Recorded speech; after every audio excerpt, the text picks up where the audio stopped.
Isang araw, magbibenta ko ng itlog ng aking mga manok. Sabi naman ni Sister Belen, magkano mo naman ibibenta? Kako, 50 pesos. Ang sabi niya sa akin, ang mahal naman ng itlog mo.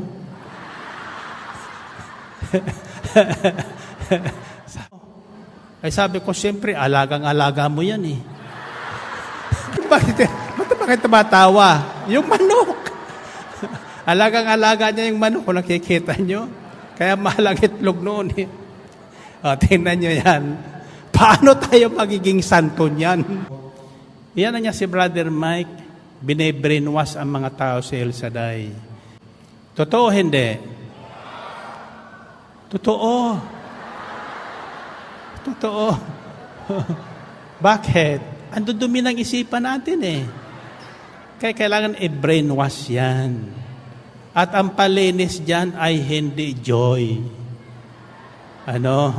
Salita ng Diyos. Amen ba?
Praise God.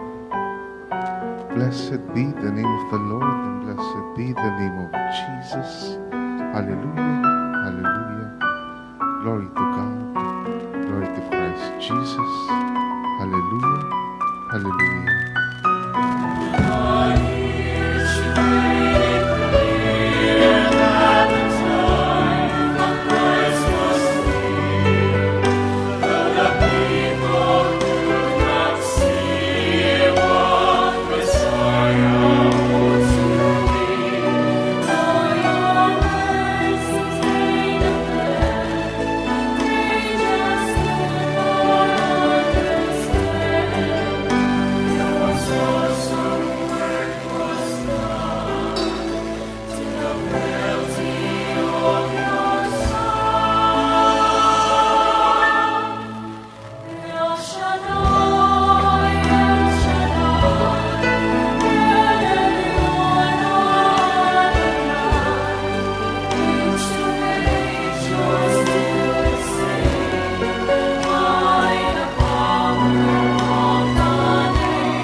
ng Anak at ng Espiritu Santo. Amen. Banal na Diyos at dakilang Ama, Diyos na may likha ng langit at lupa, ng lahat ng bagay na nakikita at hindi nakikita, Diyos ni Abraham, Isaac at Jacob. Muli, sa gabing ito at sa dakang ito, patuloy ka naming pinupuri at sinasamba sa Espiritu at katotohanan. Linuwalhati, pinasasalamatan ka namin sa inyong kabutihan at katapatan, at hinihingi namin ang kapatawaran ang aming mga kasalanan. Abutin niyo po kami ng inyong mahabagin at mapagpalang kamay upang ang lahat ng mga may karamdaman at may sakit inyo pong ganap na pagalingin. Ang lahat ng pinaghihinaan at malulumbay inyo pong palakasin at patatagin. Ang lahat ng aming mga problema inyo pong tugunin, at ang lahat ng aming mga pangangailangan inyo pong punuin. Pagpalain niyo po kaming lahat na nandito ngayon sa inyong banal na harapan. Pagpalain niyo rin po ang lahat ng makikinig at makakarinig ng inyong mabuting balita. Pagpalain niyo ang aming pakikinig sa inyong mabuting balita, at higit sa lahat, pagpalain niyo po ang inyong mabuting balita upang ito ang maging daluyan ng inyong tanda, himala, kababalaghan, pagpapala at kapangyarihan. Ito po ang aming samot dalangin sa ngalan ng Ama at ng Anak at ng Espiritu Santo. Amen.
Purihin natin ng malakas na malakas ang ating Panginoon.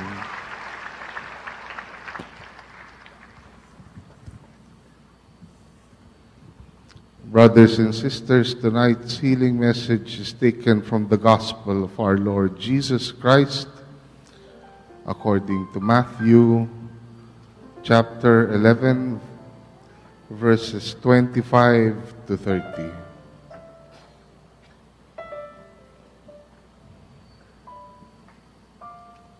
At that time, Jesus said, I praise you, Father, Lord of heaven and earth, because you have hidden these things from the wise and learned, and revealed them to little children.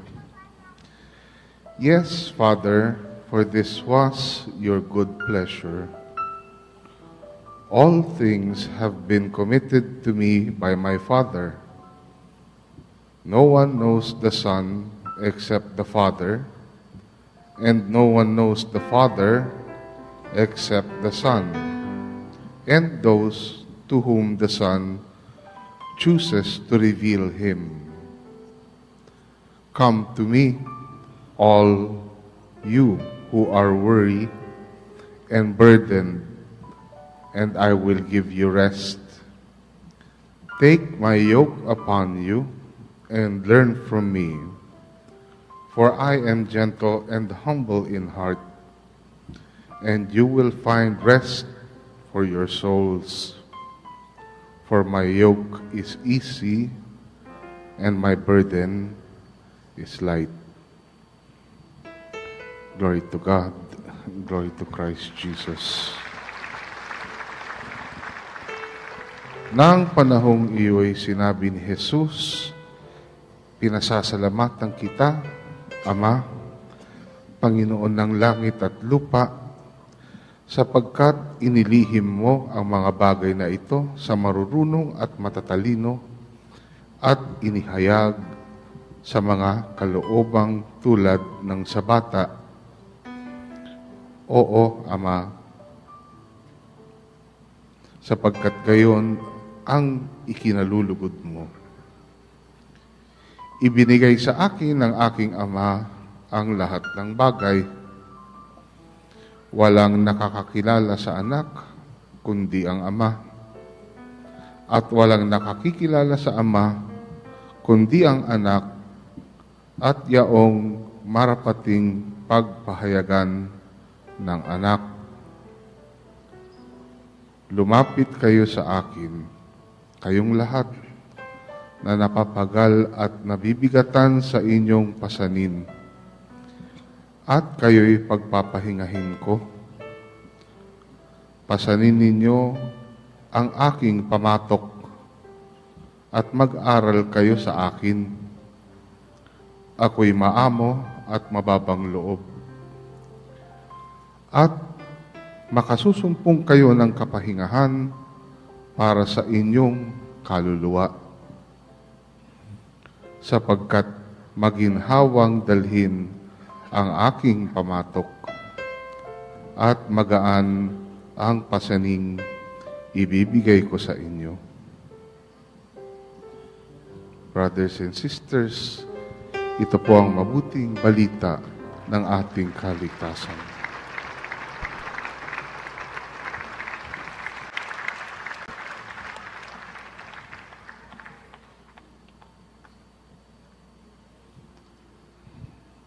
Kalilipas lang ng October 31 at meron akong isi-share sa inyong pangyayaring kakatakutan. Sino sa inyo ang gumagamit ng prepaid cellphone service? Pakitaas lang ang kamay. Alat ba kayo prepaid? Postpaid? Kasi ako, gumagamit ako ng prepaid. Di ba sa prepaid may mga promo? May natanggap akong text, promo. Babasahin ko sa inyo. Makinig kayo mabuti, ha? Tinatamad ka bang bumisita sa mga mahal mong yumao sa sementeryo? Text, dalaw, capital DALAW, and send to 2366 at sila mismo ang dadalaw sa'yo. Press these numbers for options. 1. Nakasilip sa bintana. 2. Nakatingin sa iyo habang natutulog ka. 3. Nakatayo sa iyong paanan. 4. Nakahiga sa tabi mo. 5. Nakatayo sa likod mo habang nagsasalamin ka. And 6. Nasa rear view mirror mo habang nagmamaneho ka. Ano pa hinihintay mo?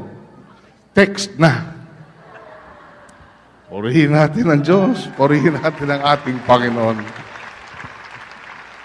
At tawagin na natin ang ating punong lingkod, si Brother Mike C. Velarde.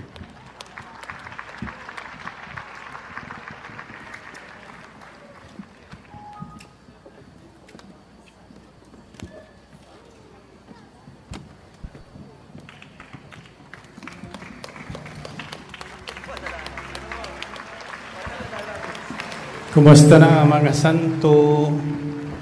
Thank God, I am blessed, happy and prosperous talaga. Magaling na, mayaman pa, matalino, maluwing, marangal, wagas sa pag-ibig, malaya, payapang kalooban, maginhawa at patagumpay.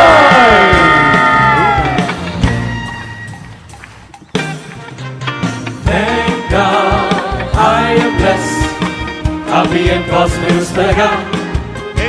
Thank God, ako'y mayaman at matalino pa.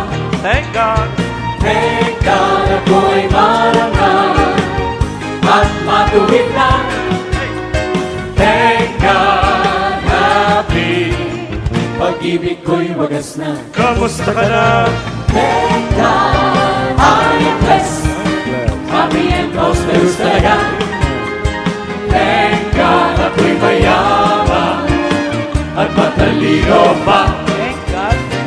Thank God, ako'y marangal at matuwid na.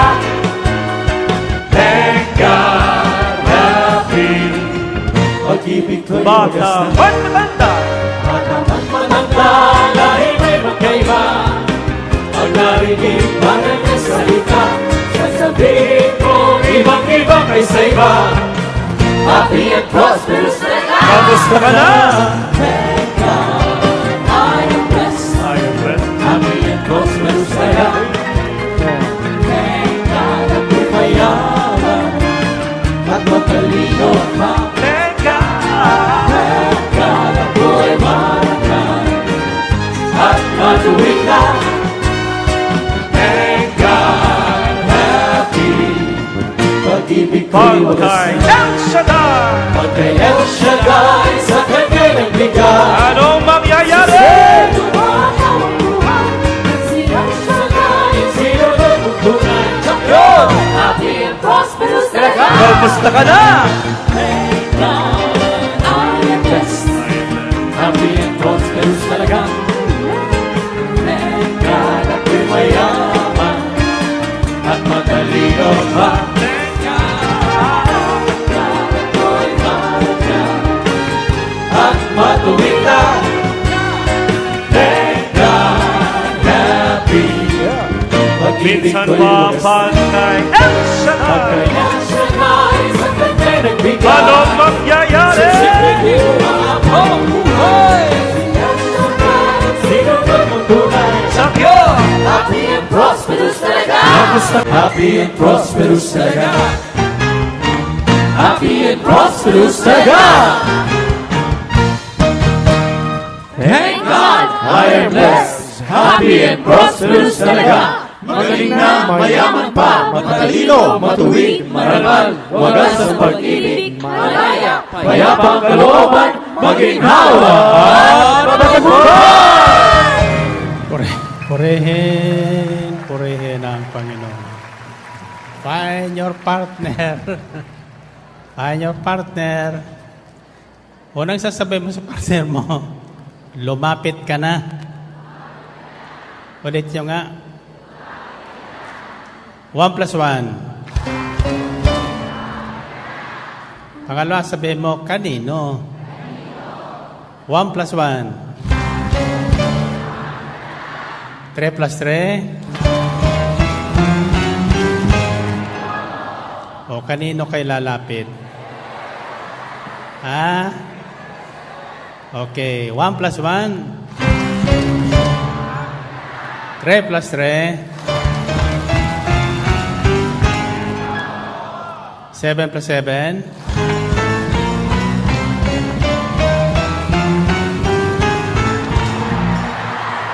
Purihin ang Panginoon. O, tasa kamay. Sabi lang ka tatlo, yuyo ko tatlong ulit. Ano sasabihin niyo? Ngayon na ako lalapit. Okay? Ulitin nyo nga. Okay. 1, 2, 3. Purihin ang Panginoon. Okay, babalikan natin kung saan tayo nagtapos noong nakaraang Martes. Ang paanyaya ng Panginoon ay, lumapit kayo sa akin, kayong lahat na napapagal at nabibigatan na sa inyong pasanin. Kailan kayo lalapit? Ngayon na. Mahilig kasi tayo sa huli. Magpapatingin ng doktor kung malala na. Maghahanap ng inumin kung dehydrated na. So maghahanap ng kaligtasan kung huli na. Kailan ang kaligtasan? Ngayon na. Okay? Meron ko itatanong sa inyo. Anong araw ngayon?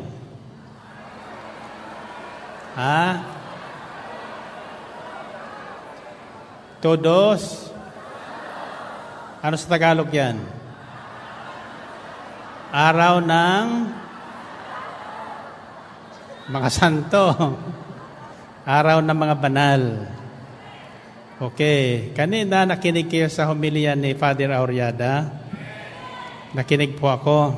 Ang tanong ko ay, paano natin maiwasan ang dumaan sa purgatorio? Ano gusto niyo, dumaan pa sa purgatorio? Ayaw, sapagkat yan ang tinatawag na suffering church. Ba't tayo dadaan doon? Pwede naman tayong dumiritso. Diba? Gusto niyo dumiritso? Sino gustong dumiritso doon sa langit? Sino naman ang gustong dumaan sa purgatorio? Wala na.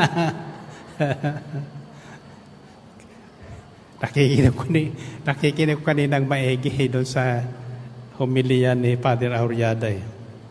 Yan ang profesor ko sa geology from a distance. So kung ibig nating makaiwas dumaan sa purgatorio, sapagkat di natin nakakasiguro kung mananatiling tayo doon, no? There are 3 things that we should do. Ano yon? Gusto yung makaiwas? Ako'y naniniwalang lahat kayo nakarating ngayon makakaiwas purgatorio. Amen ba? The first step is tanggapin natin ang paanyaya ng Panginoon.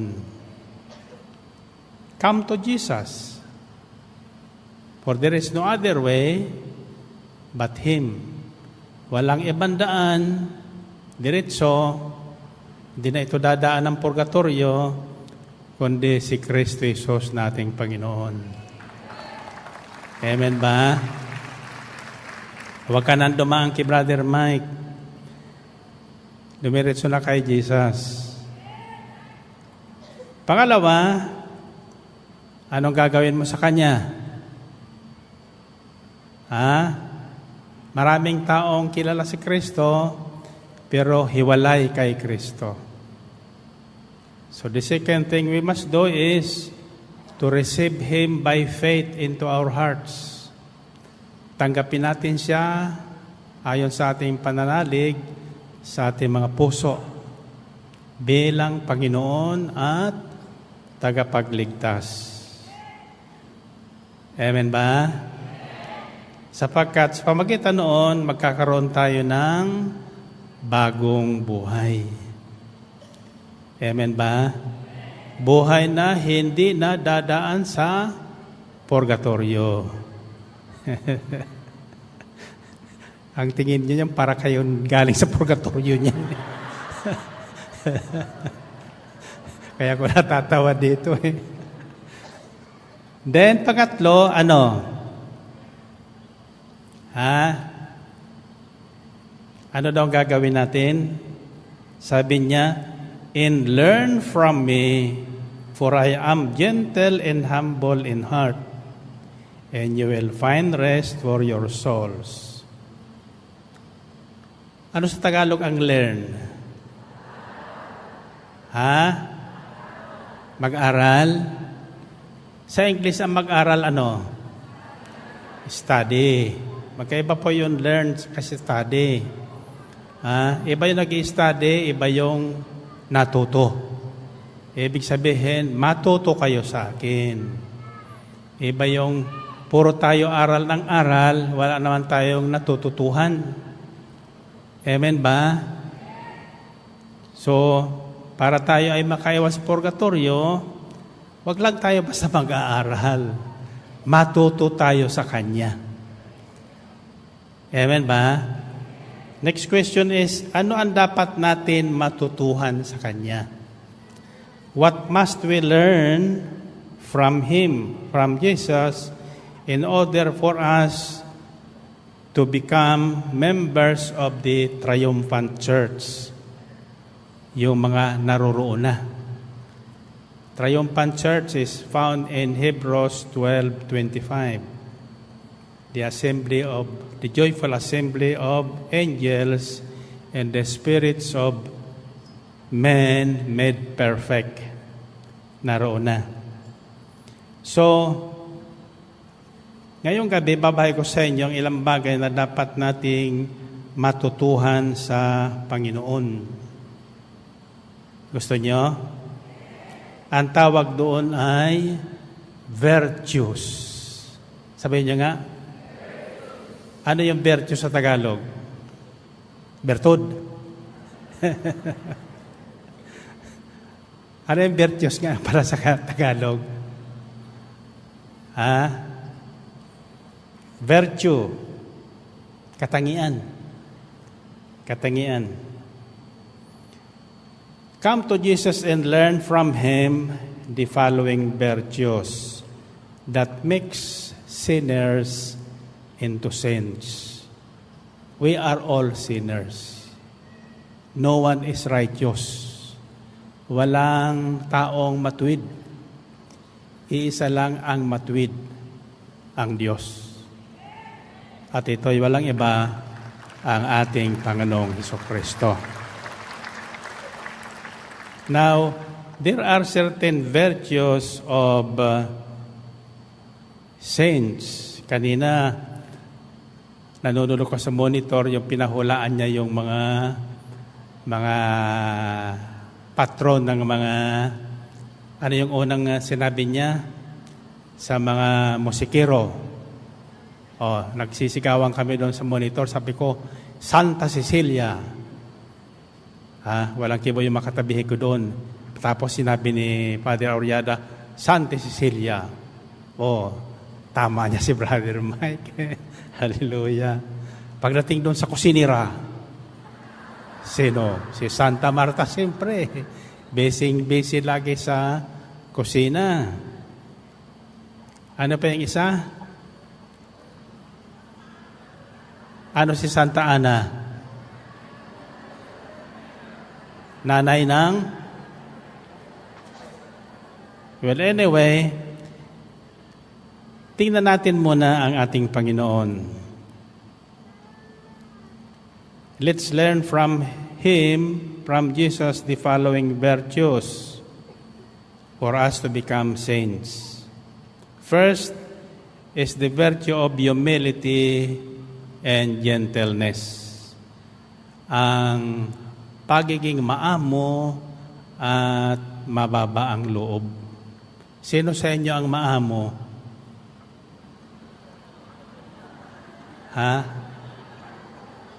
Sino ang maamo? Wala. Anong itsura ng maamo?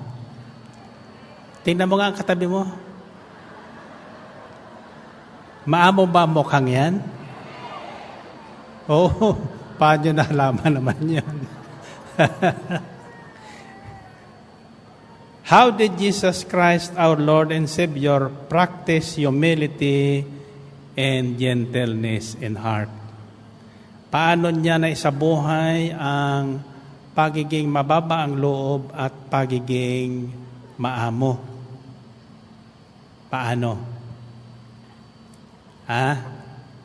Gusto niyo malaman? Sino gusto malaman? Ibig sabihin, hindi niyo pa alam.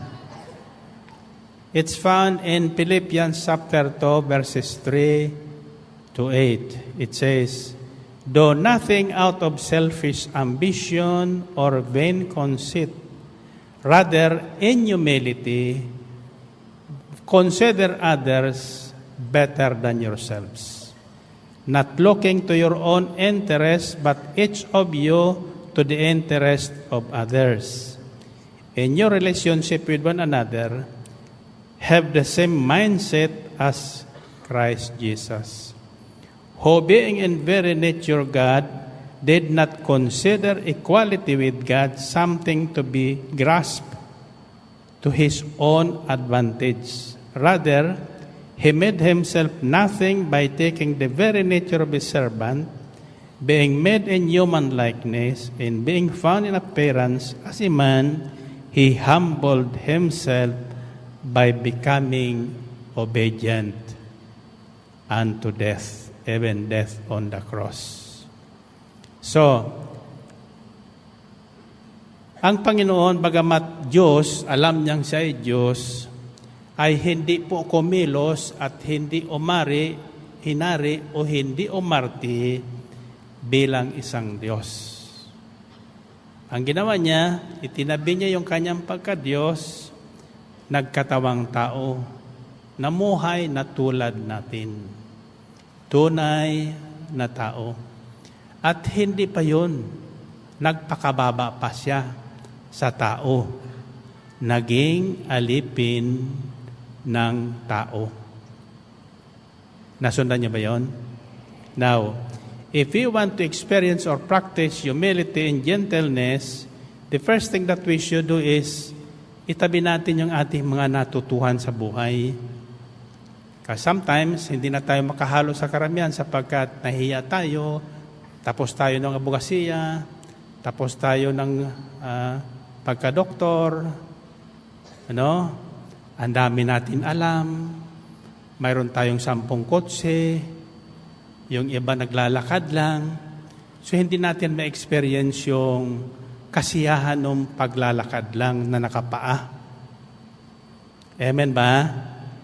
Kapag ang isang tao ay maraming nalalaman, mahirap po matuto. Mahirap matuto sapagkat mahirap turuan. Kapag may naririnig tayong aral na hindi ayon dun sa ating gusto, sasarahan natin ang radyo. O kaya, kukontrahin natin yung nagsasalita. Iyan ay patatandaan ng isang mataas ang kalooban. Yung hindi makuhang makinig at matuto doon sa kanyang naririnig. Amen ba?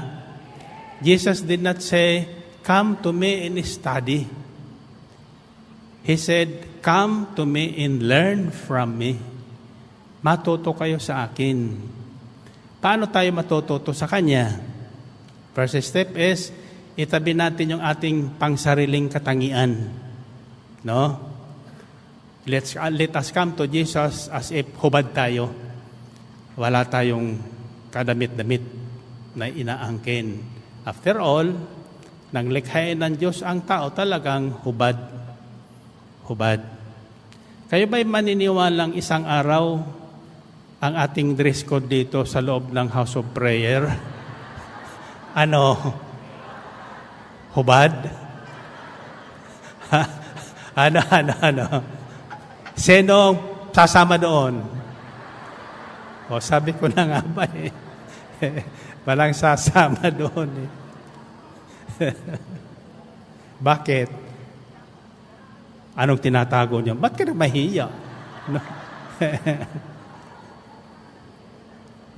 Gusto niya ng kwento? Kaninang umaga, nagkukwentuhan kami tungkol sa manok. Sabi ko, isang araw, magbibenta ko ng itlog ng aking mga manok. Sabi naman ni Sister Belen, magkano mo naman ibibenta? Kako, 50 pesos. Ang sabi niya sa akin, ang mahal naman ng itlog mo. Sabi niya, ang mahal naman ng itlog mo. Ay sabi ko, siyempre, alagang-alaga mo yan eh. Purihin natin ang Panginoon. Purihin. Alay, bakit tumatawa? Yung manok. Alagang-alaga niya yung manok, kung nakikita nyo. Kaya mahal ang itlog noon eh. O, tingnan nyo yan. Paano tayo magiging santo niyan? Kung saan pumupunta ang ating palaisipan. Nakikita nyo, madali tayo masubok dyan eh. Itabi natin yung ating katangian. Tanggapin natin na may direksyon yung itinuturo sa atin na mabuti. Amen ba? Kaya dito, ang sabi dito sa akin ng isang kritiko, iyan na niya si Brother Mike, bine-brainwash ang mga tao sa El Shaddai. Brainwash ko daw kayo. Totoo hindi? Totoo. Bakit? Ang dudumi ng isipan natin eh. Kaya kailangan i-brainwash yan. At ang palinis dyan ay hindi joy. Salita ng Diyos. Amen ba? Hallelujah. So kung gusto nating makatulad sa Panginoon na mababa ang kalooban at maamo, do nothing out of selfish ambition or vain conceit. Rather in humility, consider others better than yourselves. Ibig sabihin, huwag tayong gagawa ng isang bagay na para pansarili lang, para mapuna lang tayo, para mapuri lang tayo, o para bigyanan tayo ng pabor. Hindi, tingnan natin na mas higit sa atin yung ating kapwa. Para mayroon tayong matutuhan. For example, pag wala ko dito, nasa ibang bansa ako, balita ko nababawasan ang attendance ng mga 20%. Bakit? Sapagkat naghahanap sila ng pakikinggan. Amen ba? Sa totoo lang, sino mang ang iwan ko dito under authority na magbahagi sa inyo ng salita ng Diyos, dala nila ang anointing ng ministeryong ito. Amen. Ang matuto tayo ay hindi po doon sa nagsasalita, nasa nakikinig. To learn, it's not a matter of sino ang nagsasalita o nagtuturo, kundi yung tinuturuan. What is your attitude doon sa nangungusap sa atin, nagbabahagi sa atin? Yung isang taong mababang kalooban, tumatanggap ng pangaral. Kahit kanino nang gagaling yun. Madalas sinasabi ko sa inyo na aking nabasa sa kasaysayan ng Amerika na ang nagbago ng revolusyon noon sa Amerika ay isang operator ng elevator. Was it Abraham Lincoln? Nang nasa elevator po ang presidente ng Amerika during the Civil War, nagtanong siya doon sa elevator boy, if you are the president, what will you do to end this war? Alam mo, simpleng sinagot, palayain ang mga bihag, release or set free the slaves. Palayain yung mga alipin. Yun lang, simpleng payo ng elevator boy. Then, the president, I think it was Abraham Lincoln, nilagdaan niya yung tinatawag na, ano tawag doon? Emancipation. Yung pagpapalaya ng mga alipin na karamihan ay itim. That ended the Civil War. So, presidente na yun humingi ng payo sa isang elevator boy. Nasusundan niyo ba? For example, sa atin dito, sino ba naman si Brother Mike? Hindi naman ako pare, hindi ako pastor, wala akong pinag-aralan tungkol sa Biblia o reliyon. Bakit kayo nakikinig? Natututo ba kayo dahil sa gwapo ako? Hindi. Dahil sa gusto nyong matuto. Amen? So, if we want to be gentle and humble in spirit, we must desire to learn from Him. Sabi ni Jesus, "Come to me and learn from me, for I am humble and gentle in spirit." Amen ba? So to learn is to set aside what we have. Yung ating mga inaangking katangian. Kasi pag mayroon ka ng degree, abogado ka na, doktor ka na, teacher ka na, masters ka na kung ano-ano, sino ba itong nangungusap na ito? Sinusuri natin yung nangungusap. Hindi natin sinusuri yung sinasabi niya. Ang suriin natin ay hindi yung nangungusap, kundi yung kanyang sinasabi. Kung makabubuti, ito ay tanggapin. Kung makasasama, ito ay pagnilayan. Wala kang itatapon para tayo matuto. Because right away, hindi natin malalaman tama ba o hindi. Pero itong tandaan nyo, pag ang sinarinig nyo ay medyo nagpakirot sa puso nyo, ibig sabihin noon, matututo kayo. Amen ba? So that's how to learn. Para tayo matuto, makinig at pakinggan yung sinasabi at tanggapin natin. Pagnilayan at ating angkinin yaong makabobote. Amen ba? Now, sabi sa Biblia, ang salita ng Diyos ay parang salamin. Sabi sa sulat ni Santiago, parang salamin. Kapag naririnig natin, nasasalamin natin yung ating sarili. Kung nandun tayo sa Todos los Santos, o nandun sa Tudas. Narinig ko kanina yun, di ba? Bukas, anong araw ng bukas? Araw ng mga Tudas. Hallelujah. Kaya yun ang dinadalaw yung mga Tudas na. Yun dinadalaw yung mga Tudas na. Para matuto tayo sa kanila. Amen ba? Kayo ba'y naniwalang Tudas na talaga sila? Hindi, may pag-asa pa yun.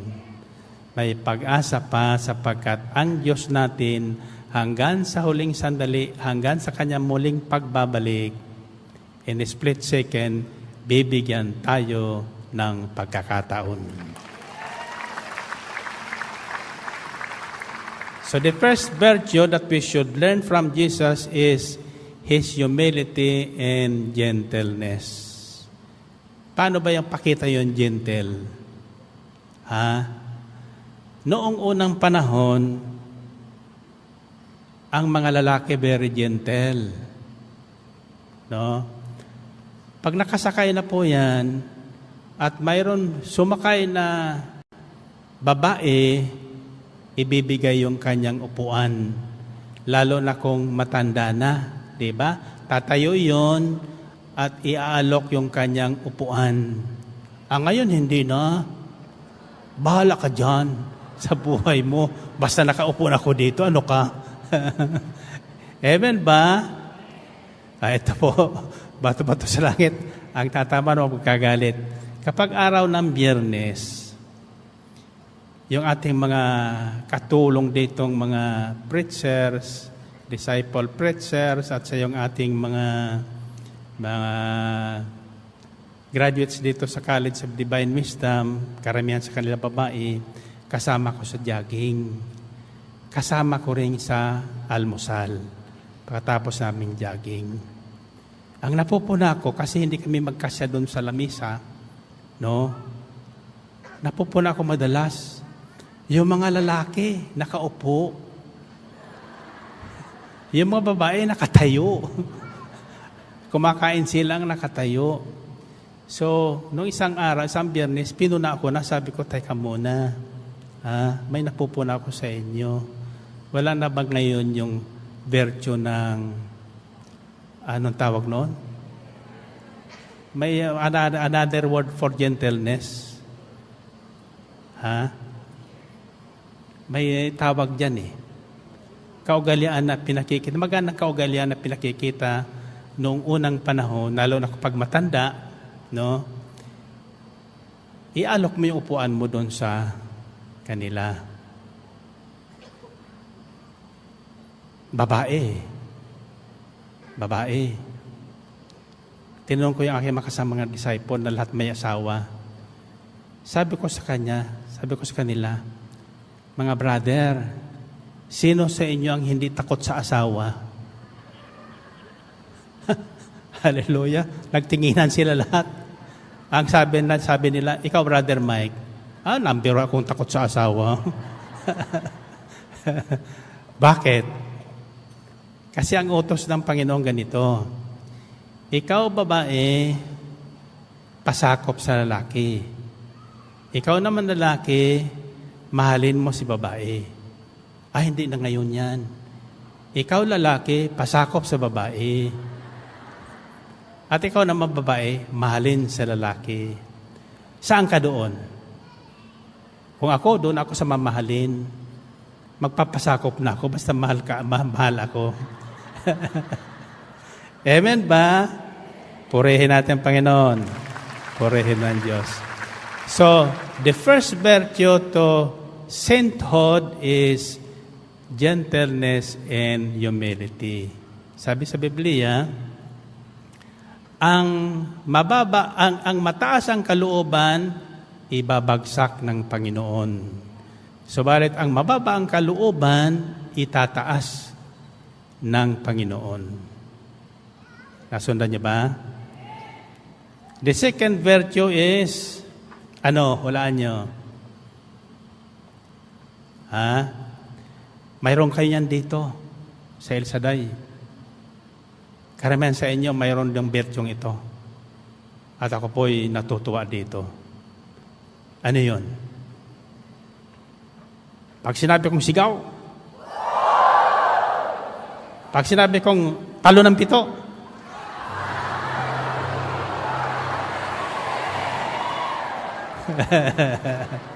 anong tawag noon? Obedience. Okay.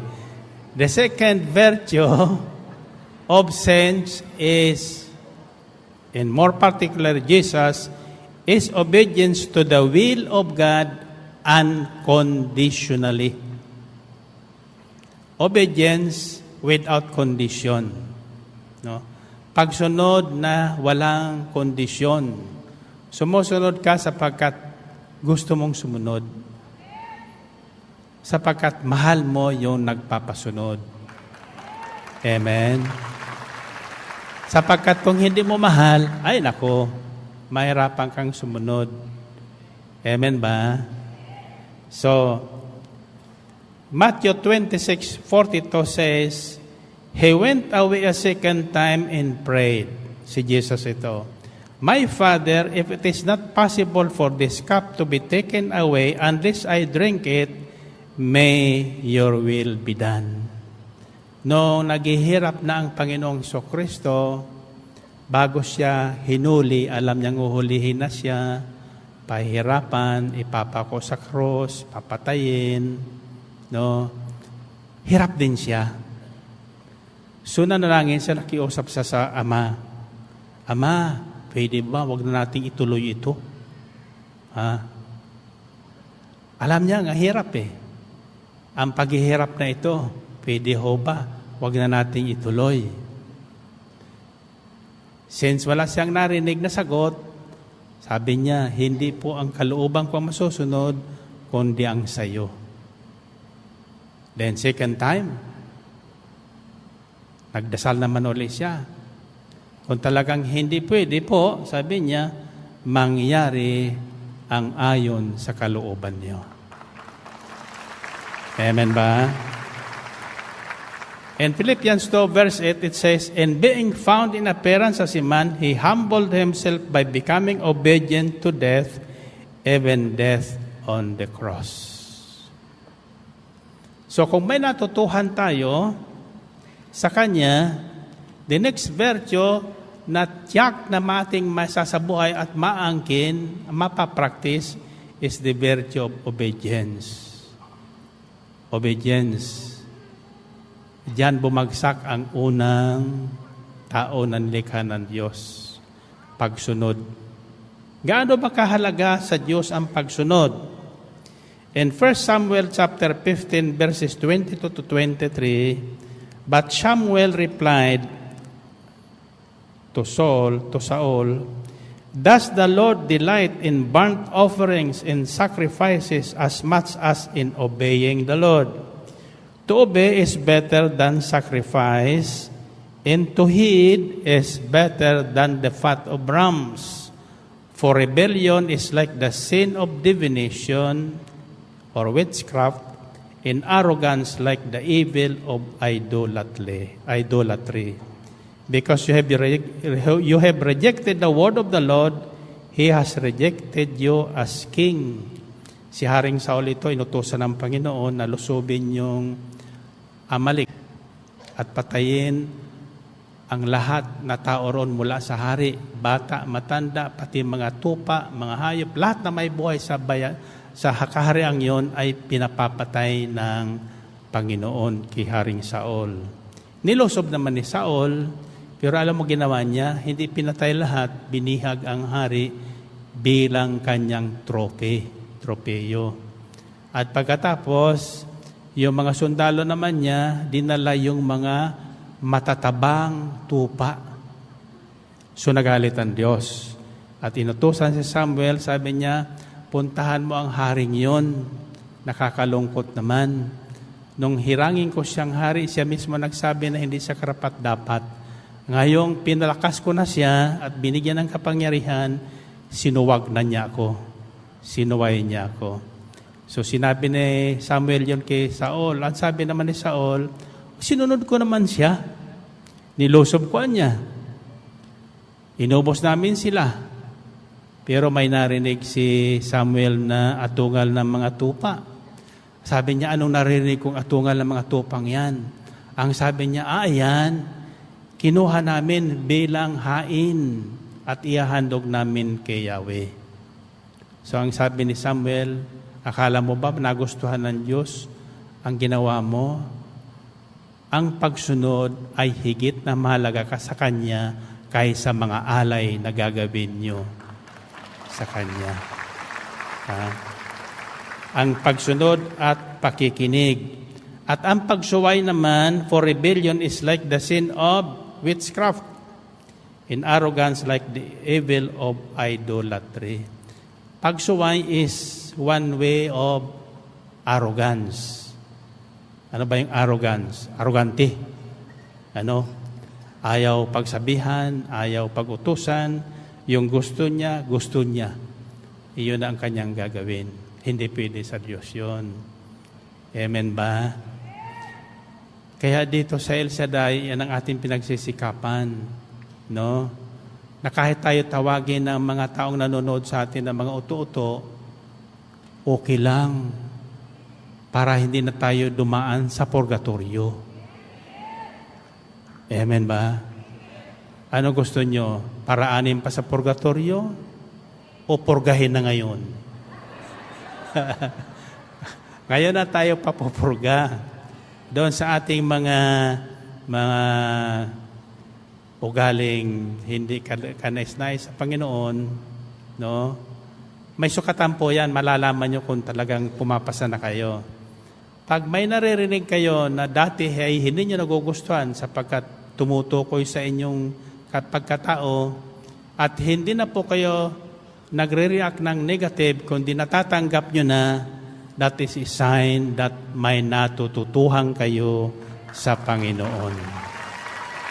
Amen?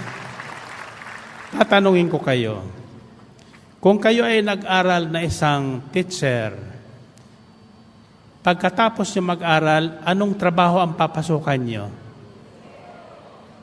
Magtuturo, siyempre. Kung ikaw naman ay isang doktor, anong papasukan mo? Manggagamot. Kung ikaw naman ay isang konduktor,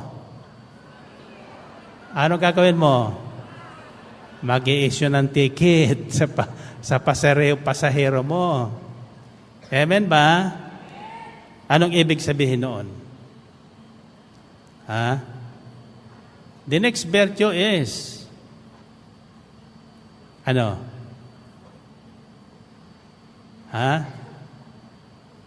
Nakinig ka.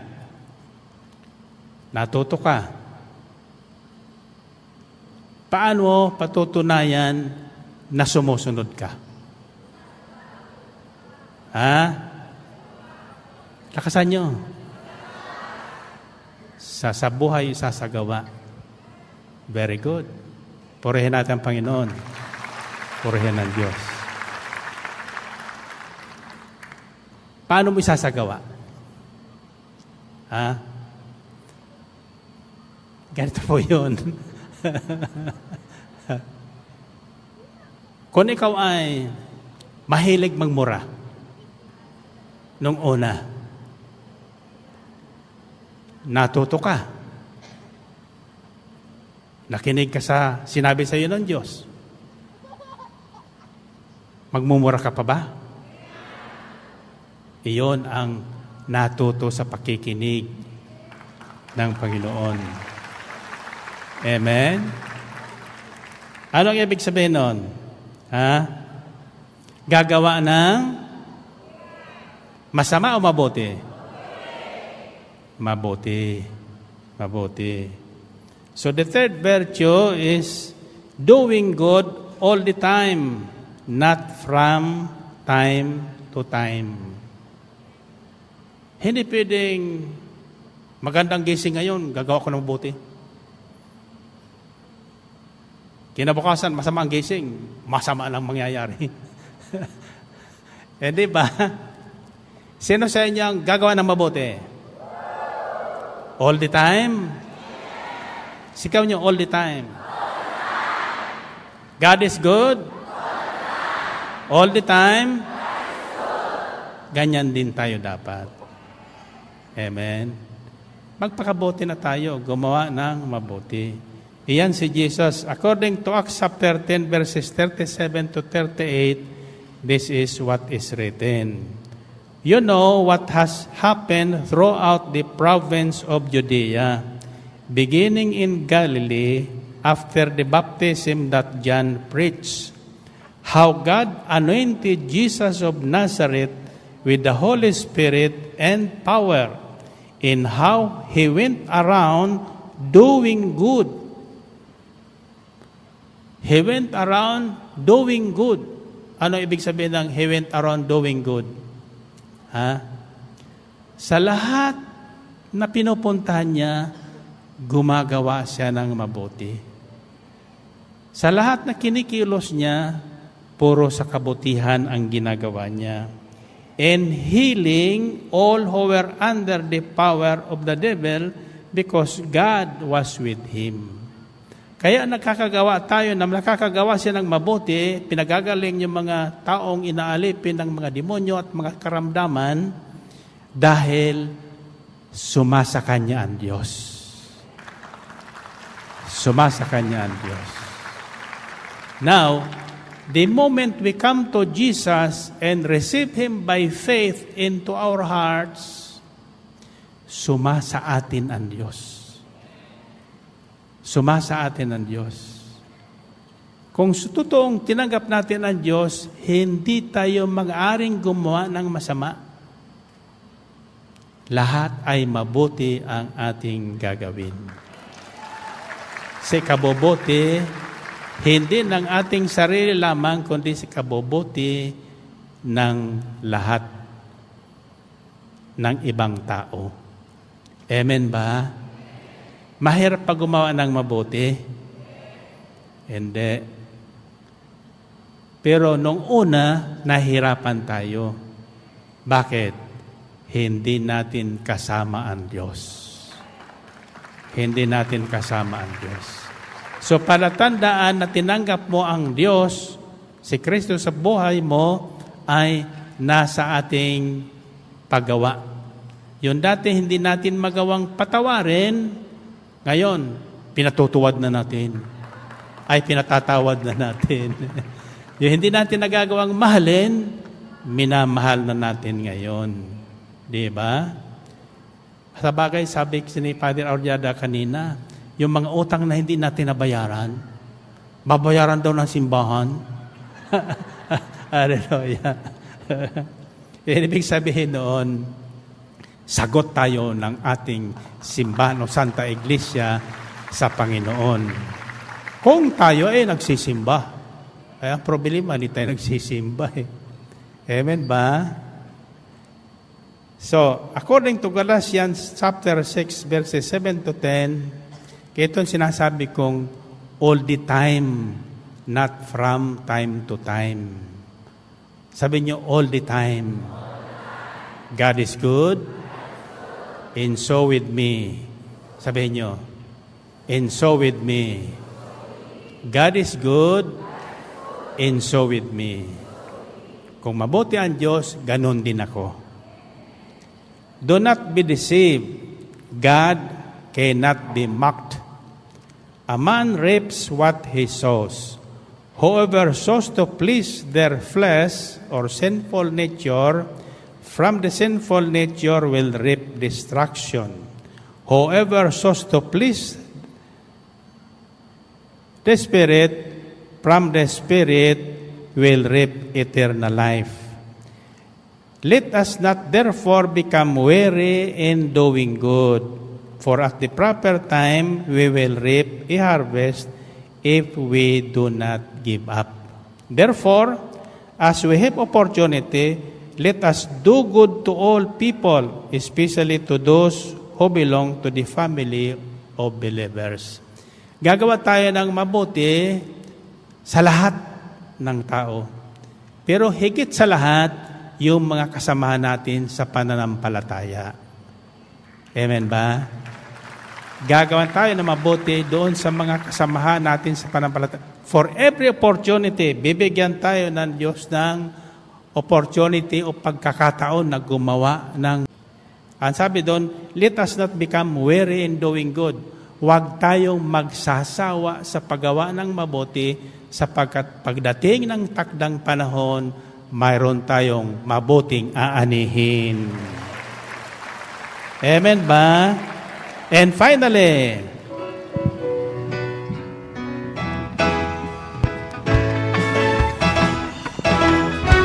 anong kagalakan ang aking nadarama sa tuwing ako'y nakikinig ng banal na salita.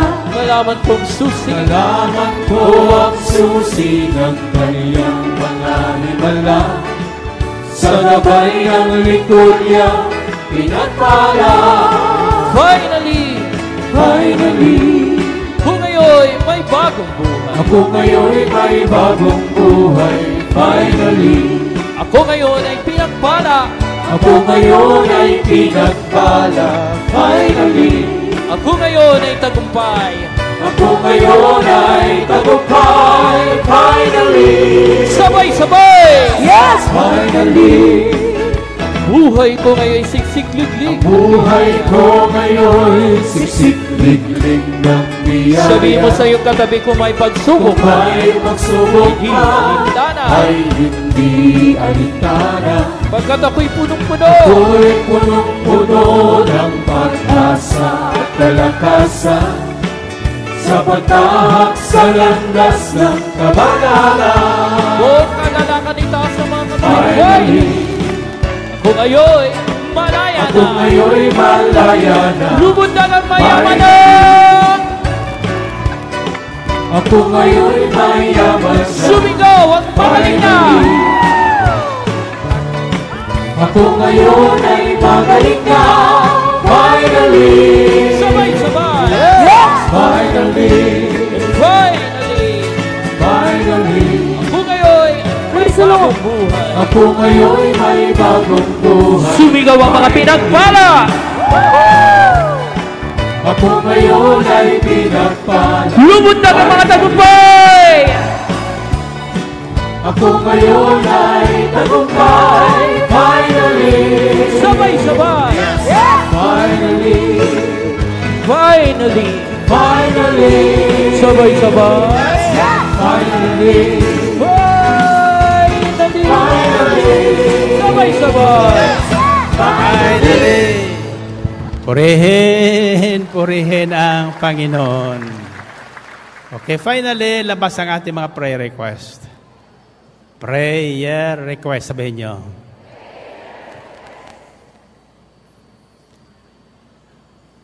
The fourth virtue of saints. Yung mga triumphant, yung mga nakasama doon sa triumphant church na tinatawag. Hindi doon sa mga suffering. Ha? The fourth virtue of saints is joyfulness and prayerfulness. Kahit na laging joyful. Laging masaya, iniwan ng asawa, masaya. Natanggal sa trabaho, masaya. Amen ba? Dinagdagan ng trabaho pero hindi sweldo, masaya pa rin. Amen ba? Hallelujah. Hebrews 12:2-3. Ito yung mga katangian ng Panginoon na gusto niyang pag-aralan natin, matutuhan natin. Fix your eyes on Jesus, the author and perfecter of our faith, who for the joy set before him endured the cross, scorning its shame, and sat down at the right hand of the throne of God. Consider him who endured such opposition from sinful men, so that you will not grow weary in lost heart. Si Jesus, alam niya dadaanan niya, hirap eh. Alam niya, walang natatago sa kanya eh. Dodoraan siya, hagupitin siya, ipapako siya sa cross, tutusukin siya ng balaraw, sa tagiliran hanggang sa mamatay. Pero hindi siya nalungkot minsan. Masaya ang kanyang disposisyon all the time. May kasabihan sa Biblia, a joyful heart is better than the most expensive medicine. Ang pusong masiyahin, talo pa ang pinakamamahal na gamot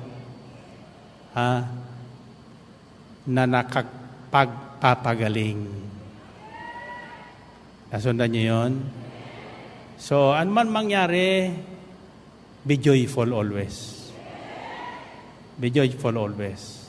And pray continually. Sabi sa 1 Thessalonians 5:16-18, rejoice always, pray continually, give thanks in all circumstances, for this is God's will for you in Christ Jesus. What is God's will for us? It's not the circumstances.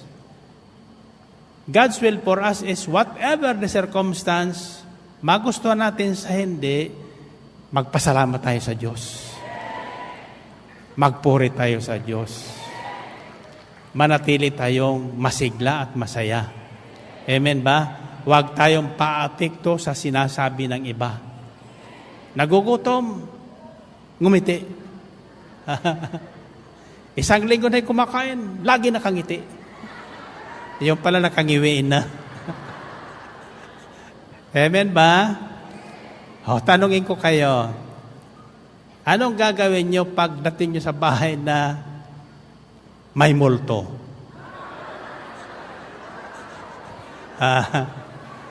Anong gagawin mo? Gusto nyo muna ng kwento? Mayroon ko napakinggan na drama sa radyo, hindi sa ating radyo. Kasi yung aking mga katulong mahilig sa makikinig sa mga drama sa radyo pala yun. Tama-tama nung kumakain kay Minister Belen, nung tanghali, may dramang pinakikinggan doon sa radyo. Ang sabi doon sa radyo, yung lulo daw niya, yung mangkukulam. Ayaw na daw niyang gagamitin sana yon. Kasi masama talaga niya yun eh. Ang nangyari, may nakasama siya sa bahay sa kanilang pinapasukan, naging kaibigan niya. Pagkatapos, dalawa silang babae naging magkaibigan, may isang nakasama silang lalaki naman. Siguro, so, dalawang babae, isang lalaki. Ngayon, ang hindi alam pala, yung dalawang babae nagkakagusto dun sa isang lalaki. Ngayon, ang niligawan naman yung isa. So, handa na silang magpakasal. Pininto naman ng mama doon sa isang kaibigan nila na sa ganitong buwan, magpapakasal na sila. Hindi alam nung kinukwentuhan niya, may gusto rin para sa kanya. So, ang ginawa, nung kinukwentuhan, nilasing yung lalaki. Nilasing niya, nag-blow out. Simpi blow out kita, tulad, makakasal na pala kayo ng aking kaibigan. Nilasing.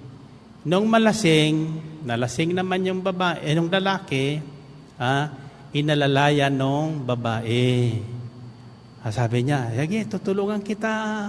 Sabi niya, mahiga ka muna dyan. Pupunasan kita ng mainit na tuwalya. Hallelujah. Hanggang sa, aywan ko kung nangyari doon. Mga chismosa talaga kayo. Ngayon, ang nangyari, nalaman nung kaibigan yung nangyari, na ikakasal na. Ayun ang may lulo ng mangkukulam. Hallelujah. So, karo mayroon pa pala kanyan. Ayaw sa niyang gawin, pero sa sama ng loob niya, kaibigan pa niya yung sa kanya, umagaw sa kanyang papakasalan, pumunta dun sa lolo. Sabi na, Lolo. Kumusta na po kayo? Sabi naman, Lolo, anak, anong problema? Nako, Lolo. Gumagana pa ba niyo yung anting-anting mo? Itong batang ito, sabi niya, bakit anong problema mo? Kinito niya yung kanyang problema. Ang sabi naman, Lolo, masama ito. Pero dahil sa gusto kitang tulungan, gagawin ko. Anong nangyari? Kinulam. Sino ang kinulam? Sino nagsasabi ng lalaki? Sino nagsasabi niyo babae? Mali kayo lahat. Alam mo kung sino kinulam? Yung bata. Yung binubuntis na bata. Oo. Yan ang kinulam. Alam mo? Wala ka sa kapanahonan. Ano na? Yung nag-labor na. Totoo pala yung kulam, Oo. Lumabas yung bata. sa kwento. Nakikinig kami doon ng Sister Bill, sabi ko, ano kayang katatpusan yan? Hallelujah. Nagkaroon ng interruption. Advertisement muna. Sabi ni Sister Bill, tayo na. So, umakyat na kami. Hindi ko alam kung anong nangyari. Purihin natin ang Panginoon. Purihin ang Diyos. Kita nyo? Kailangan may natututuhan tayo sa lahat ng ano. Yung hindi na dapat sabihin, huwag yun ang sasabihin. Amen ba? Tatanungin ko kaya ngayon, may prayer request ba kayo? Kaya kung ginagawa ko sa prayer request, sapagkat alam nyo, iba yung minimemorya lang kaysa sinusulat. Amen ba? Alam ko nanliligaw, Sister Belen, hindi ko makapagsalita ang diretsuhan. So dinadaan ko sa sulat. Alam nyo, hanggang ngayon nakatago pala sa kanya yung aking mga sulat. No? Hindi ko man sinasabi ang aking pangalan. Diretso. Siyempre, Mariano Bilarde ko noon, ang pangit ng pangalan ko. Mariano ba naman? Ginawa ko, Mayon Volcano.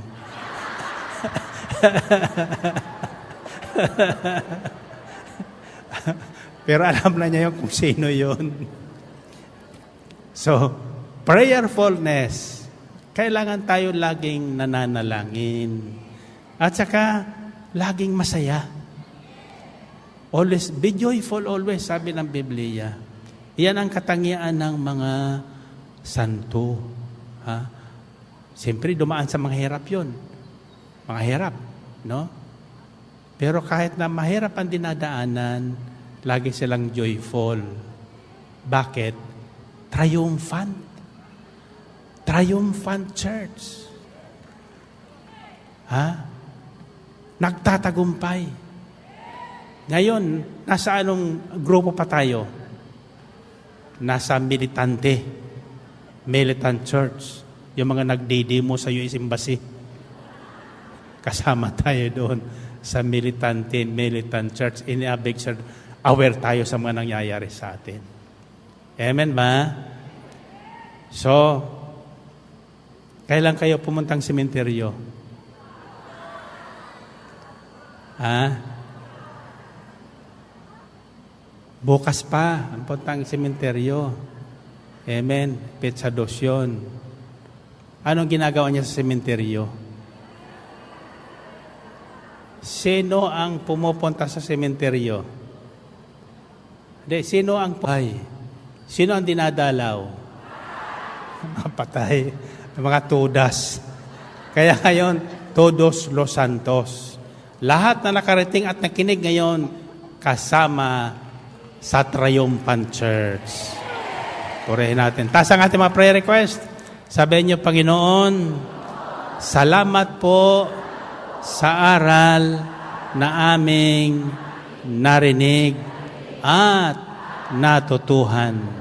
Ngayon, alam ko na ang dapat gagawin nang sa gayon, hindi na kami dumaan sa purgatorio. Amen ba? Pagpalain niyo po ang aming mga kahilingan, pagpalain ang lahat ng tao na aming matutulungan, magagawan ng mabuti sa araw-araw. Sa ngalan ni Jesus. Amen. Amen. Okay, baba niyo mga hawak kamay and find your partner. Okay. Unang sasabihin mo sa partner mo, may natutuhan ka ba? 1+1. Pangala, sasabihin nyo ano? Mayroon. Kung mayroon. Kung wala naman, di sabihin nyo wala. Anong sagot nyo? Okay. 1+1. 3+3. Okay. Tingnan natin kung mayroon. Anong sasabihin mo sa huli? Ano? Anong natutuhan nyo? Ha? Ano natutuhan nyo? Iyon ang sasabihin mo sa huli. Ano natutuhan? Ha? Anong summary? Ha? Doing good all the time. Ulitin nyo nga. Doing good all the time. 1 plus 1. 3 plus 3. 7 plus 7.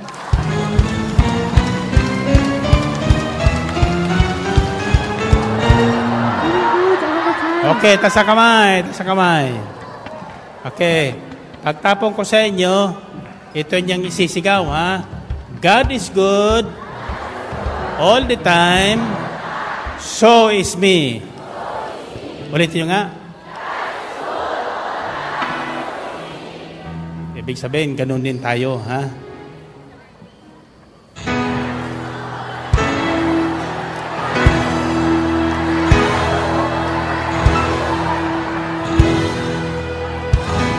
God bless you.